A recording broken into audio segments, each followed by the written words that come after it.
محمدا عبده ورسوله هو الذي أرسله الله إلى الناس كافة بشيرا ونذيرا وداعيا إلى الله بإذنه وسراجا منيرا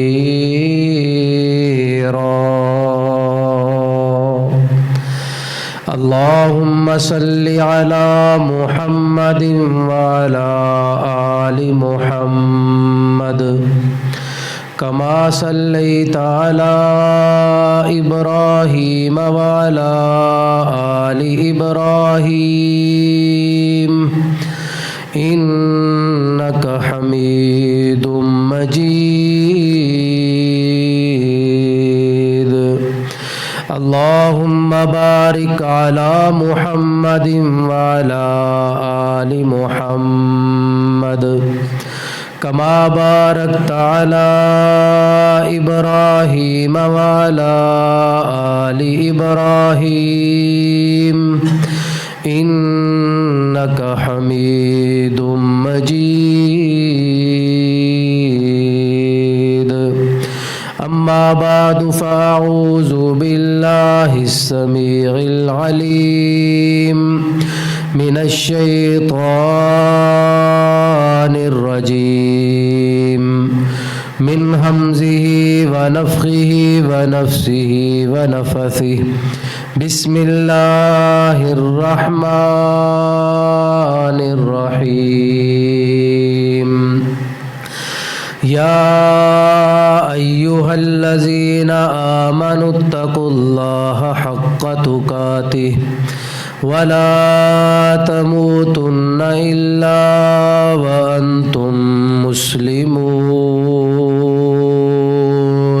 بسم الله الرحمن الرحيم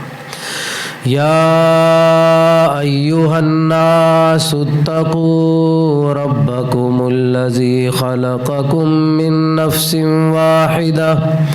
وخلق منها زوجها وبث منهما رجالا كثيرا ونساء واتقوا الله الذي تساءلون به والأرحام إن الله كان عليكم رقيبا يا أيها الذين آمنوا اتقوا الله وقولوا قولا سديدا يصلح لكم أعمالكم ويغفر لكم ذنوبكم ومن يطع الله ورسوله فقد فاز فوزا عظيما رب أعوذ بك من همزات الشياطين وأعوذ بك رب أن يحضرون رب اشرح لي صدري ويسر لي أمري واحلل عقدة من لساني يفقهوا قولي سبحانك لا علم لنا إلا ما علمتنا وعلمنا بما ينفعنا وزدنا علما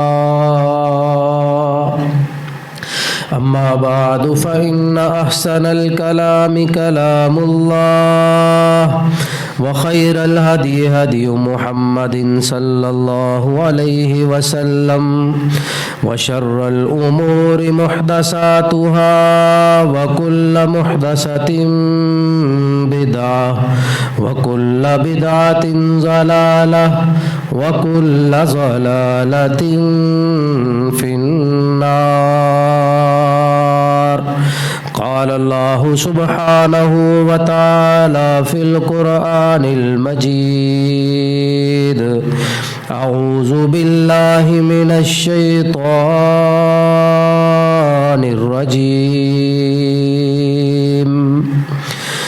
ولكن الله حبب إليكم الإيمان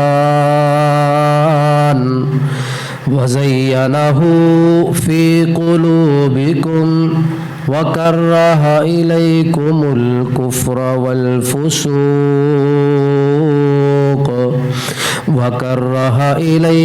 الكفر والفسوق والعصيان أولئك هم الراشدون. قال النبي صلى الله عليه وسلم إن من موجبات المغفرة إدخال السرور على أخيك. ظفر آدمی اس کو نہ جانیے گا، ظفر آدمی اس کو نہ جانیے گا، وہ ہو کیسا ہی صاحب فہم و ذکا، جسے عیش میں یاد خدا نہ رہی، جسے تیش میں خوف خدا نہ رہا۔ صدق اللہ المولانا العظیم وصدق رسولہ النبی الکریم۔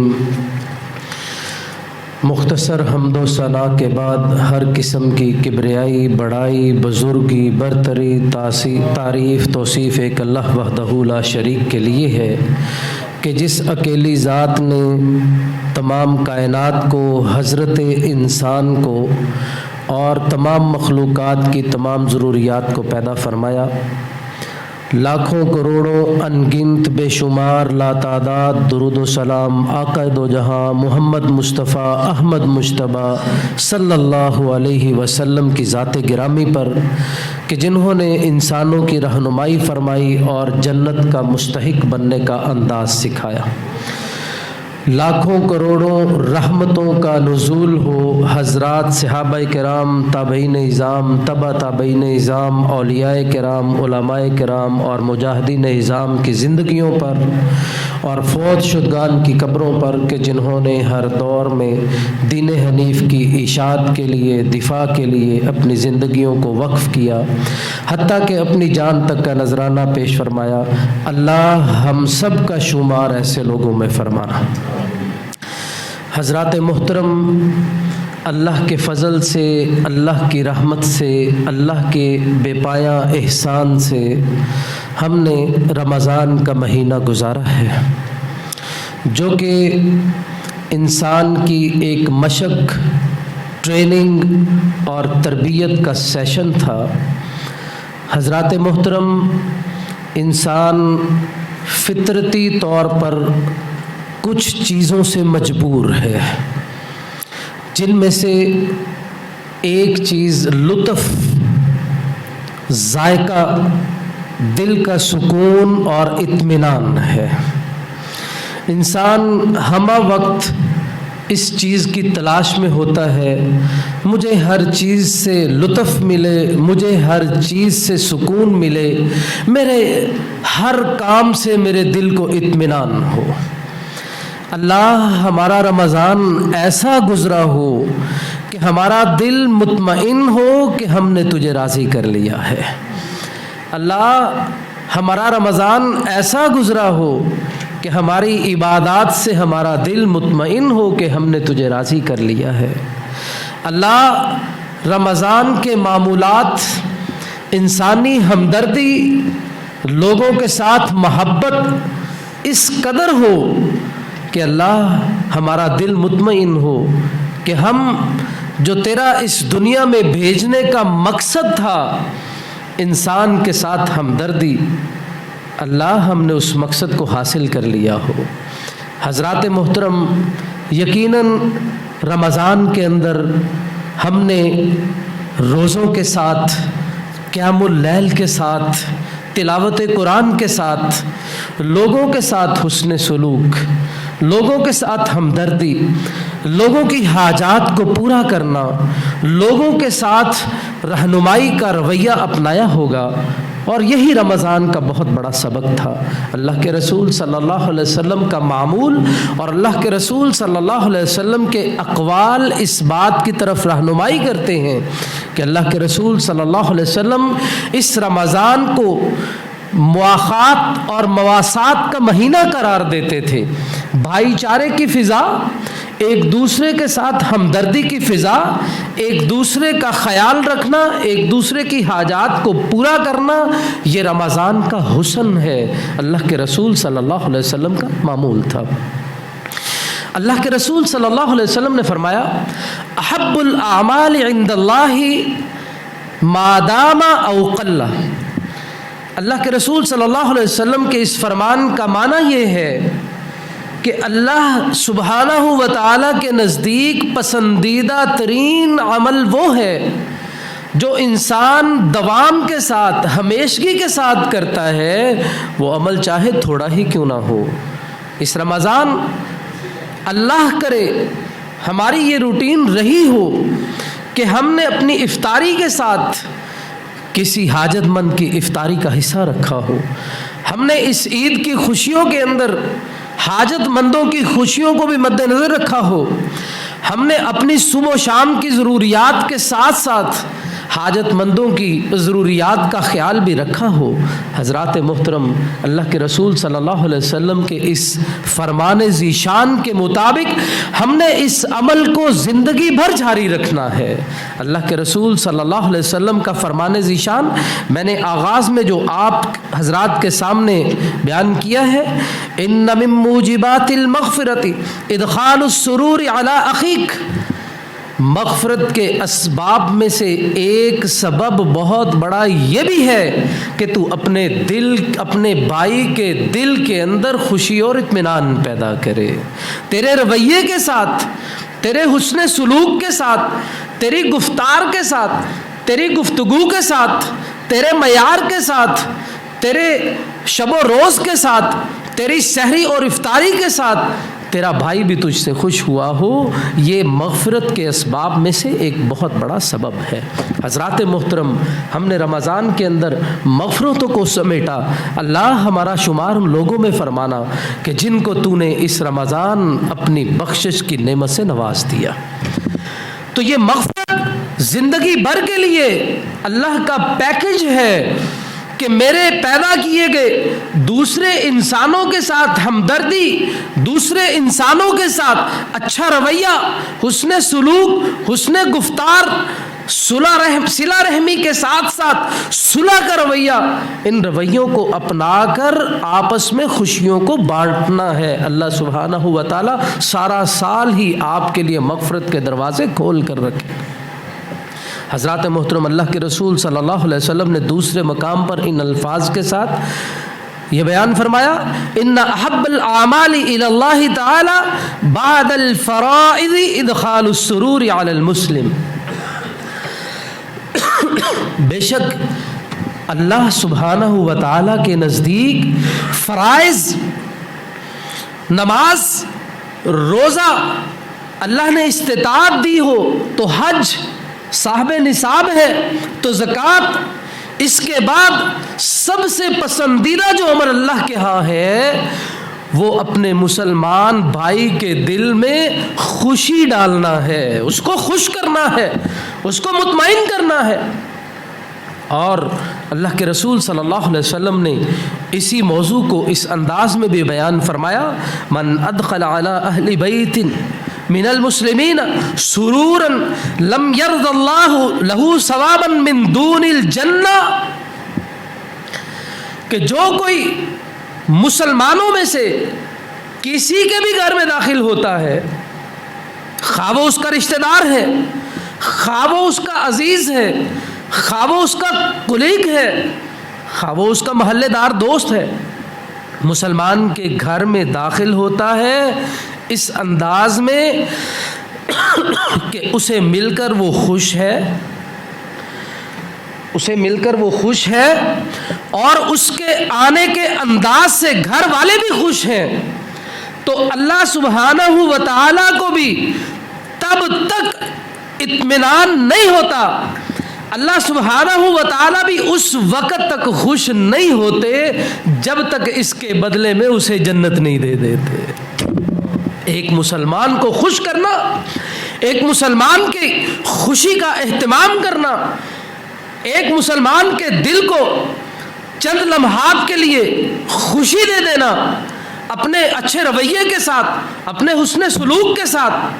اللہ کو اتنا پسند ہے کہ اس کے بدلے میں اللہ سبحانہ و تعالی 1000 2000 لاکھ 2 لاکھ کروڑ نیکیاں نہیں، جب تک اس کے لیے جنت نہیں لکھ دیتے اللہ سبحانہ و تعالی کا اپنا دل مطمئن نہیں ہوتا ہے۔ حضرات محترم، جنت کا سیزن تھا رمضان، یہ جنت کا سیزن سارا سال ہے،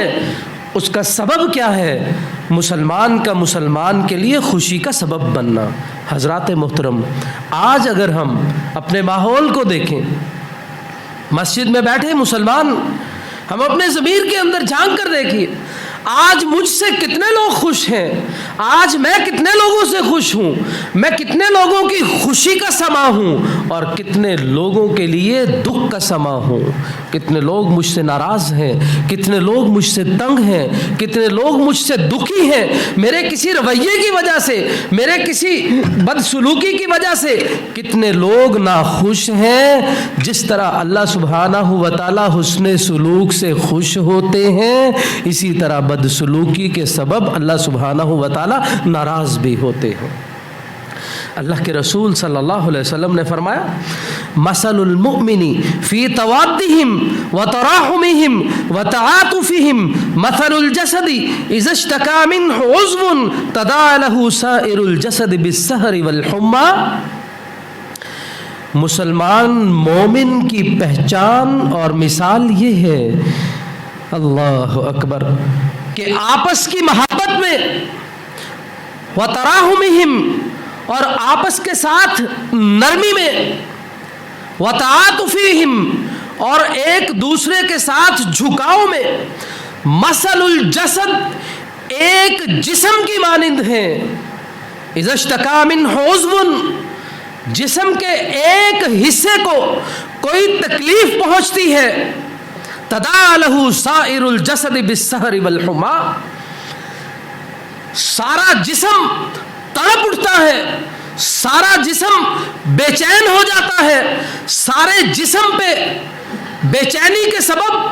بخار ہوتا ہے جب جسم کے ایک حصے پر تکلیف ہوتی ہے۔ حضرات محترم،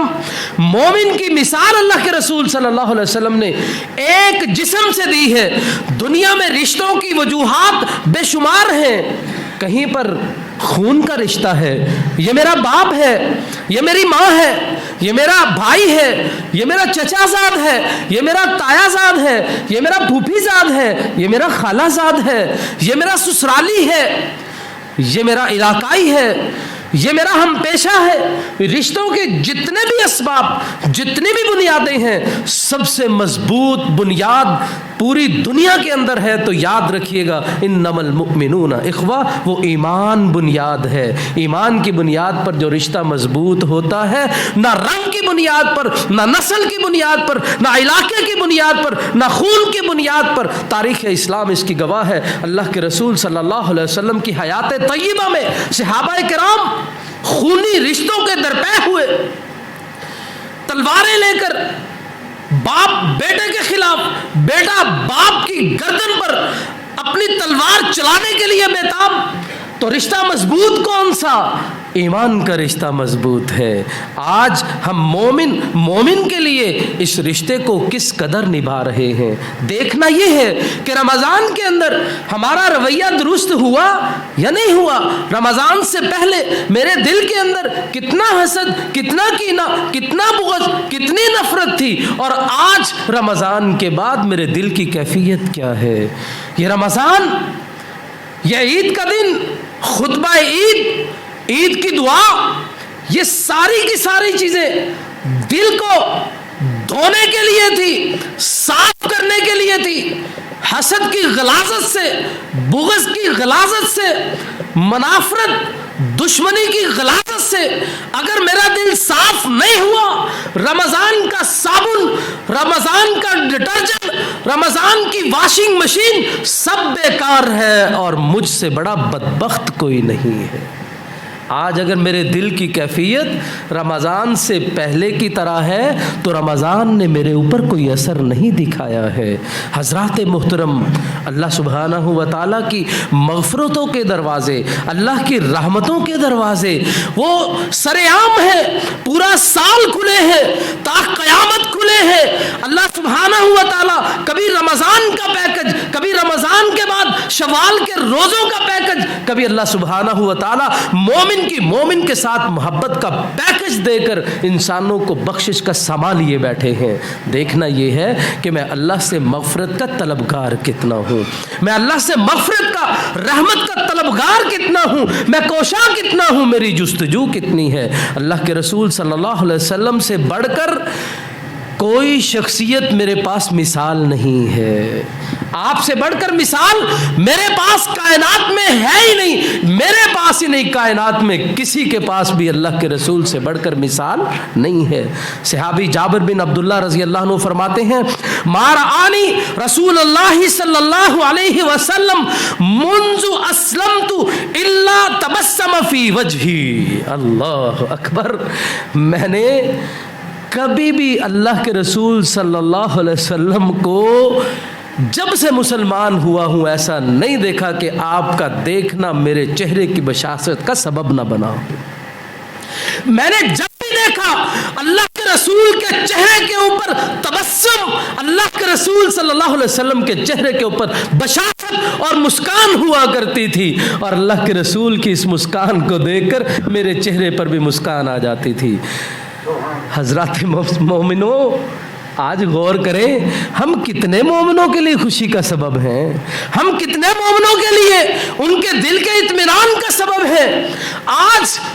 میں کتنے مومنوں کو دیکھ کر خوش ہوتا ہوں۔ واللہ مجھے کہنے دیجئے، آج ہماری حالت یہ ہے کہ ہم اپنے ساتھ رہنے والے، اپنے ماں جائے بھائی کو، اپنے رشتہ دار کو، اپنے محلے دار کو، ایک مسجد کے نمازی کو دیکھ کر راستہ بدلنے تک تیار ہو جاتے ہیں۔ دیکھ کر خوش ہونا تو دور کی بات ہے، آج نفرتوں کو پال رہے ہیں۔ یاد رکھیے، اللہ کے رسول صلی اللہ علیہ وسلم کی زندگی، آپ کے اقوال، آپ کی حرکات، آپ کے اعمال، آپ کی تعلیمات اس بات کی گواہ ہیں کہ اللہ کے رسول صلی اللہ علیہ وسلم نے اس بات کو ثابت کیا، ایک ہی دل میں ایمان اور مومن کے لیے نفرت جمع نہیں ہو سکتے۔ تو دیکھیے، ہمارے دلوں میں مومن کے لیے نفرت ہے یا محبت ہے؟ اگر محبت ہے تو دل ایمان سے لبریز ہے، اگر نفرت ہے تو یاد رکھیے رمضان گزار لیا ہے، لم يدخل الایمان فی قلوبکم، تمہارے دلوں میں ابھی ایمان داخل نہیں ہوا ہے۔ ایمان کو داخل کرنے کے لیے جب تک اس دل کو نفرت سے، بغض سے، کینہ سے خالی نہیں کیا جائے گا، دل کے اندر ایمان داخل نہیں ہو سکتا۔ اللہ کے رسول صلی اللہ علیہ وسلم کے پاس کچھ نہیں ہوتا تھا تو مسکراتے چہرے کے ساتھ مومنوں کو خوش کیا کرتے تھے۔ اللہ کے رسول صلی اللہ علیہ وسلم نے اگلا اصول بتایا، تہادوا و تحابوا، آپس میں ایک دوسرے کو تحفے دیا کرو، محبت بڑھتی ہے۔ تحفہ کیا چیز ہے؟ اللہ کے رسول صلی اللہ علیہ وسلم نے زندگی بھر تحفے میں جن چیزوں کا استعمال کیا ہے، آپ صلی اللہ علیہ وسلم کے گھر آپ کی پسندیدہ چیز کوئی صحابی پکا کر بھیجا کرتا تھا، اللہ کے رسول صلی اللہ علیہ وسلم یہ سوچتے میرے فلاں صحابی کو پسند ہے، ادھر بھیج دیا کرتے تھے، خود نہیں پکایا، کسی کے گھر سے تحفہ آیا، اللہ کے رسول صلی اللہ علیہ وسلم نے دوسرے صحابی کے گھر بھیج دیا، دوسرے نے سوچا میرے فلاں بھائی کو پسند ہے، اسے بھیج دیا، تیسرے نے سوچا فلاں صحابی کو پسند ہے، ادھر بھیج دیا، حتیٰ کہ چھٹی جگہ پہ اللہ کے رسول صلی اللہ علیہ وسلم کے اس صحابی کے گھر پہنچ گیا جس نے پکا کے اللہ کے رسول کو بھیجا تھا، وہی پیالہ اٹھا کر اللہ کے رسول کے پاس، اللہ کے رسول محبت کے ساتھ، خلوص کے ساتھ، میں نے تو آپ کے لیے پکا کے آپ کے لیے بھیجا تھا، اللہ کے رسول یہ میرے گھر میں میرا پیالہ کیسے آ گیا؟ فرمایا یہ تیرے گھر تو میں نے بھی نہیں بھیجا تھا، پتہ چلا کہ 6 گھروں سے ہوتا ہوا اسی صحابی کے پاس۔ اللہ کے رسول صلی اللہ علیہ وسلم نے مسکرا کر کہا میرے صحابی اب اللہ تجھے بھی کھلانا چاہتا ہے چونکہ تجھے بھی یہی چیز پسند ہے۔ 6 صحابی راضی ہوئے، اللہ کے رسول راضی ہوئے، اور میں اس بات کی ضمانت دیتا ہوں کہ اللہ عرش پہ راضی ہوا ہوگا۔ کیا ہم نے اس رمضان اللہ کو راضی کیا؟ رمضان ختم ہو چکا ہے، ایک سیشن، ایک مشق، تربیت ختم ہو چکی ہے، میرے رب کی خوشی ختم نہیں ہوئی، میرے رب کی مغفرت ختم نہیں ہوئی، میرے رب کی رحمت ختم نہیں ہوئی۔ آئیے رب کی رضا کو، رب کی خوشی کو، رب کی مغفرت کو، رب کی رحمتوں کو سمیٹنے کا آج اس مسجد میں، آج کے خطبہ جمعہ میں اللہ سے وعدہ کر کے اٹھیں گے، اللہ مجھ سے جو ہو سکا میں اپنے مومن بھائی کو خوش کرنے کی کوشش کروں گا، اس دعا کے ساتھ کہ اے اللہ میں مومن کو خوش کروں گا، تو مجھ سے خوش ہو جانا۔ اللہ اکبر۔ اللہ کے رسول صلی اللہ علیہ وسلم نے فرمایا احب الناس الی اللہ انفعهم للناس واحب الاعمال الی اللہ سرور تدخلہ علی مسلم۔ لوگوں میں سے اللہ کے پسندیدہ ترین لوگ وہ ہیں جو لوگوں کو فائدہ دیتے ہیں۔ آج ہم نے یہ دیکھنا ہے کہ میری حرکات، میرا کاروبار، میرے محلے سے نکلنا، میرا گاڑی چلانا، میرا مال کمانا، مال کو خرچ کرنا، میرا اپنی خوشی کو منانا،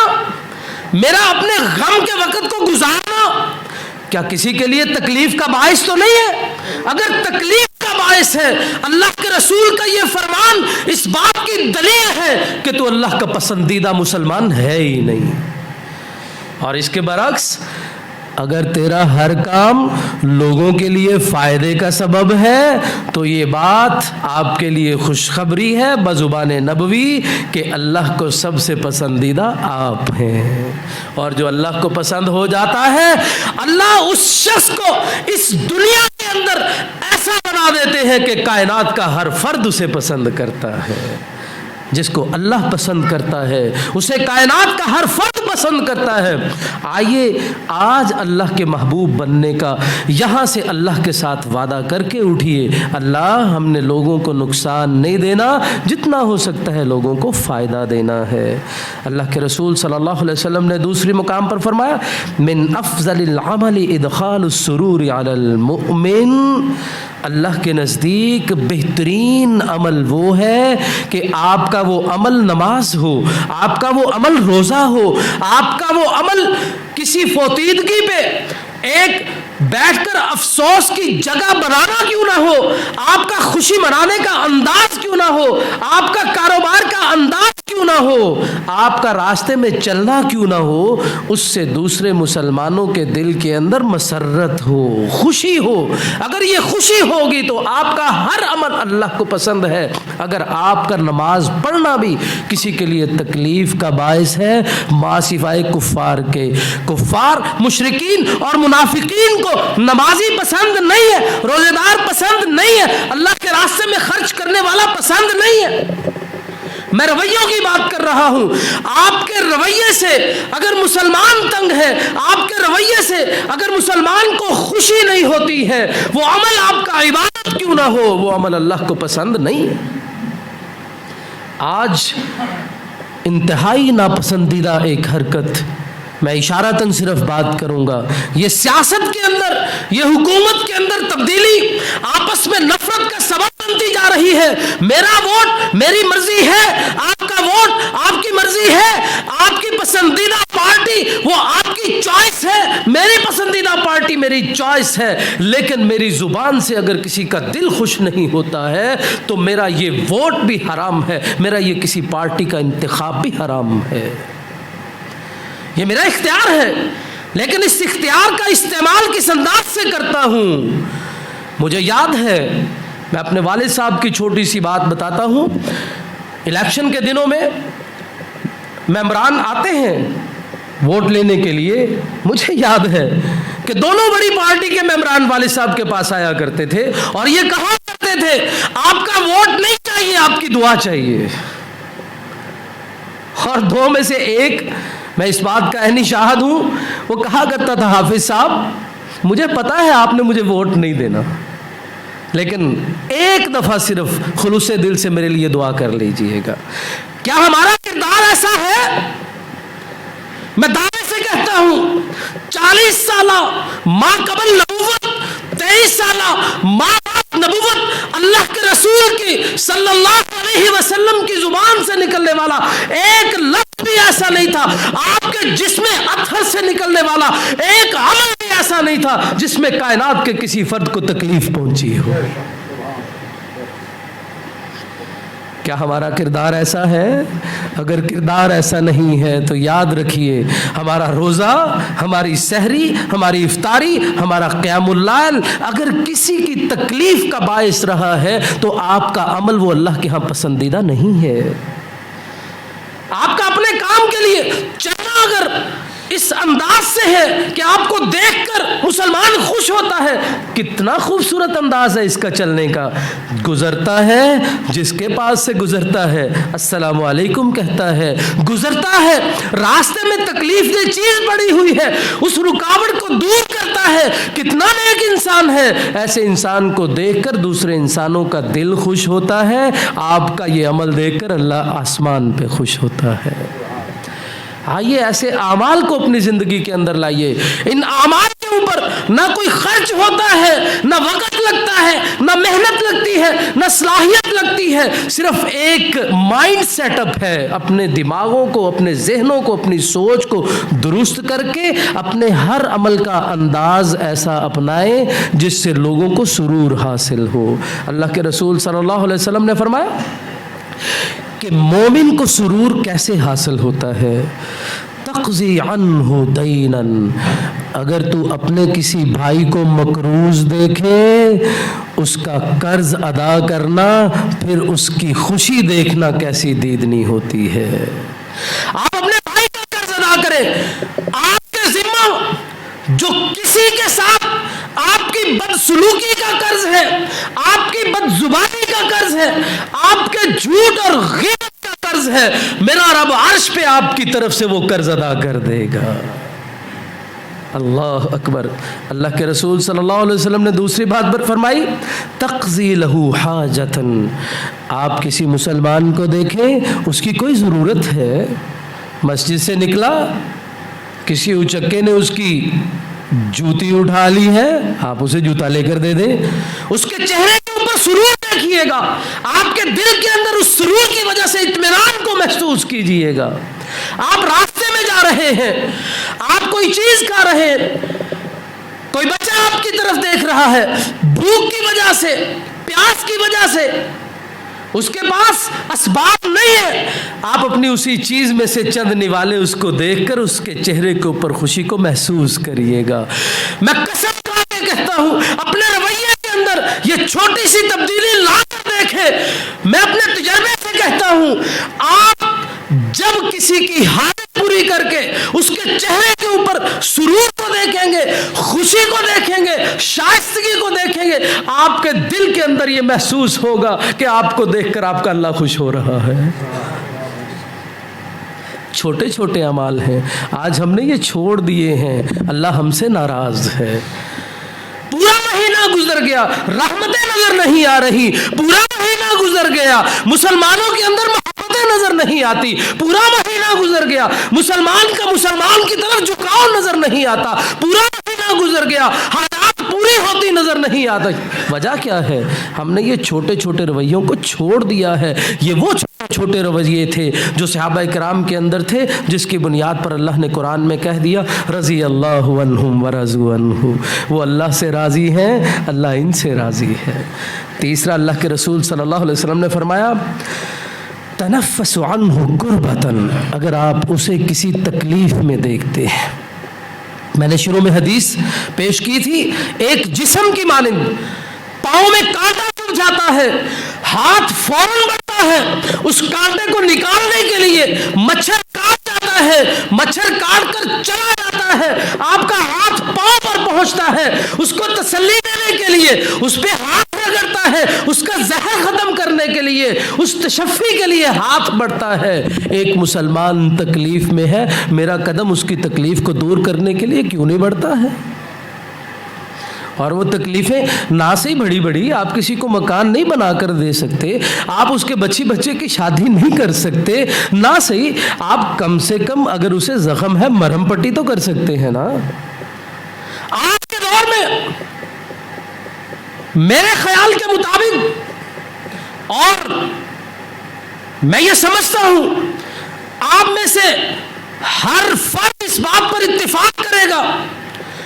سب سے بڑی تکلیف، سب سے بڑی مشکل اس وقت میں جو لوگوں کو سامنا کرنا پڑ رہی ہے وہ یہ ہے کہ دکھ سننے کے لیے کوئی فرد نہیں ملتا ہے۔ آپ کسی مجبور کے پاس 10 منٹ بیٹھ کر اس کے دکھ سن لیں، اس کا دکھ دور ہو جائے گا۔ اس پہ تو کوئی وقت نہیں نہ لگتا، اس پہ تو کوئی محنت نہیں نہ لگتی، اس پہ تو کوئی صلاحیت نہیں لگتی۔ اسے دکھ اپنے بھائی کا ہے، میرا بھائی مجھ سے اچھا سلوک نہیں کرتا، آپ اس کی صلح نہیں کروا سکتے، اس کے سر پہ قرض ہے، آپ قرض ادا نہیں کر سکتے، آپ اسے تسلی تو دے سکتے ہیں نا۔ آپ اسے چند بول کر اس کا ایمان اللہ کی طرف مضبوط کر کے، اس کا عقیدہ، اس کا توکل اللہ کے ساتھ مضبوط کر کے اس کو تسلی اور تشفی تو دے سکتے ہیں نا۔ اور بسا اوقات آپ کا مال، آپ کی جان اس کے لیے اہم نہیں ہوتی، آپ کے وہ 5 منٹ اس کے لیے اہم ہوتے ہیں جو اس کے دل کو تسلی دے سکتے ہیں۔ اتنا تو کر سکتے ہیں نا۔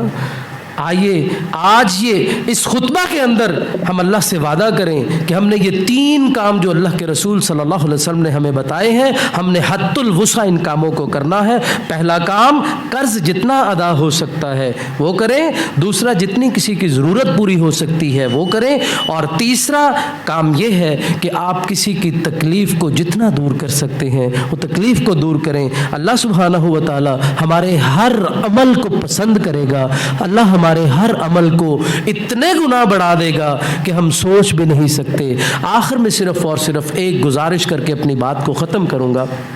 یقیناً آپ نے مالک بن دینار رحمہ اللہ کا نام سنا ہوگا۔ مالک بن دینار راستے سے گزر رہے تھے کہ ایک باندی، اس دور کے بادشاہ کی باندی کے ساتھ سامنا ہوا، گھوڑے پر سوار تھی، خدام اس کے ساتھ ہیں۔ تو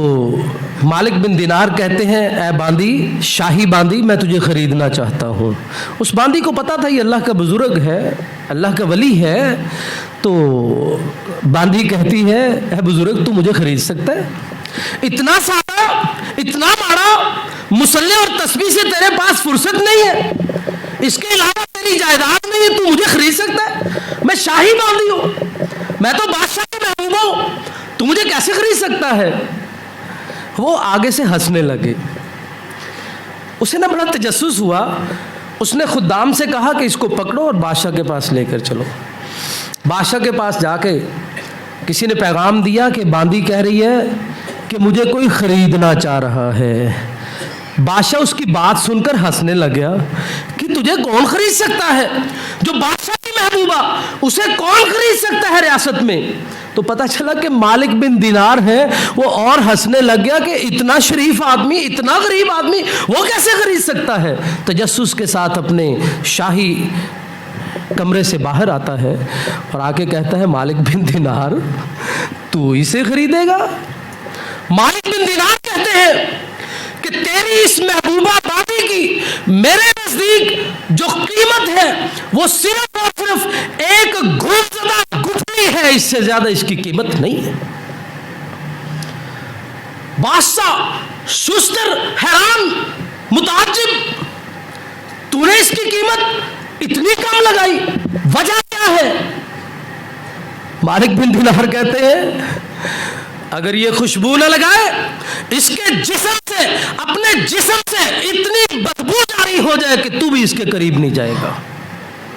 اگر یہ نہانا چھوڑ دے، اس کی اپنے جسم کی میل کچیل